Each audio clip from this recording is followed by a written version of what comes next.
time to bring forward Secretary Tom Vilsack. Secretary Sullivan, thank you very much, and to the folks at Agrivida, thank you so much for a very informative opportunity to see where our investment from USDA is doing. You may be surprised to know that the United States Department of Agriculture is actually an investor, if you will, in the technology that's being formulated here. We have a very robust commitment to research and development, particularly in the renewable energy and fuel area.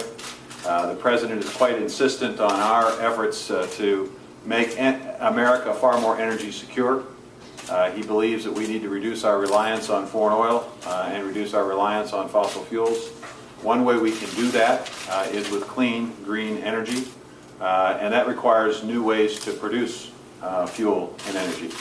And what's happening here is an exciting opportunity to take sugar and convert it into energy, into fuel, and to do it in a way that's far less expensive at the end of the day than current processes. And as we get to the point where we can make it cost effective and cost competitive with oil, you're going to see an opportunity for this country to really innovate itself away from fossil fuels, away from the over-reliance on fossil fuels, and particularly those that are imported from countries that aren't particularly stable at this point in time. This is not only an opportunity for great research and job growth in the state of Massachusetts, but it's also a great opportunity just to expand a renewable energy industry which is at the heart of restructuring and redesigning the rural economies of the country. To the extent that we can provide farmers an opportunity to take what has been in the past waste product and convert it into a tangible asset that would be sold to a company that would convert it into energy and fuel, creates a new income opportunity for farmers and for landowners in rural areas. This will be produced in biorefineries that will be dotting the landscape around rural America, which is also a job creation opportunity, which at this point in time is something we're obviously interested in. USDA has been and will continue to be engaged in funding research of this kind. Just recently, Secretary Chu and I announced 7 additional research grants, roughly $42 million of additional resources, going into a wide variety of innovative strategies and technologies. We have the National Institute of Food and Agriculture, which is working to make sure that we are working with our land-grant universities and other research universities to continue to look and focus on a number of areas, including renewable energy and fuel. So this has been a great opportunity to see real technology, exciting technology, cutting-edge technology. The President's formula for restructuring the economy is a relatively simple one to state, and that is the President understands that we need to be watchful of our federal resources. We're going to have to spend less, there's no question about that, but we have to spend wisely. While we are dealing with deficit reduction, we want to make sure that we don't reduce the spending that constitutes investments, reducing the spending and commitment to research and development that can help grow jobs and help grow the economy and help grow our way out of this deficit. So we have to spend less, but we have to spend wisely.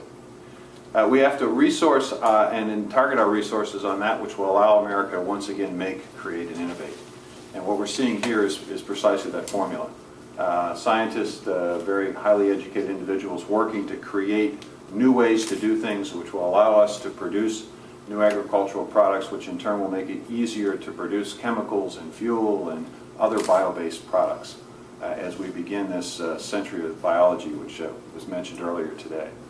And when we're able to do that, not only will we reduce our reliance on foreign oil, making energy more affordable and more available, and less likely to be subject to the whims of countries that are particularly at unrest right now. But we'll also be able to export this technology, not just to the United States, but to other countries. And as we export, we obviously create wealth in this country.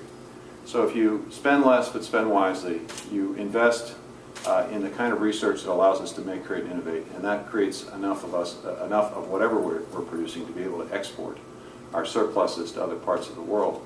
We help to create wealth, we help to create jobs, we help to create a middle class, a strengthened middle class in this country. And that's what this President is focused on. You know, interesting statistic, just because we have a renewable fuel industry today, even if it's technology that will be improved upon, We're spending 89 cents a gallon less for our oil and our gasoline today because of the renewable fuel industry. Well, as we learn how to do this more effectively and less costly, and create technologies that allow us to speed up the process, that savings is going to expand significantly. And we won't be at the whim of an unstable oil industry in terms of pricing. And we may see competition to that industry, which may help stabilize prices there as well. So this is good for consumers. It's great for job growth. It's wonderful for rural America. And it really does allow America to get back in the business of innovating again. So thank you all very much for allowing us this opportunity. With that, I'd be happy to take a few questions if there are any.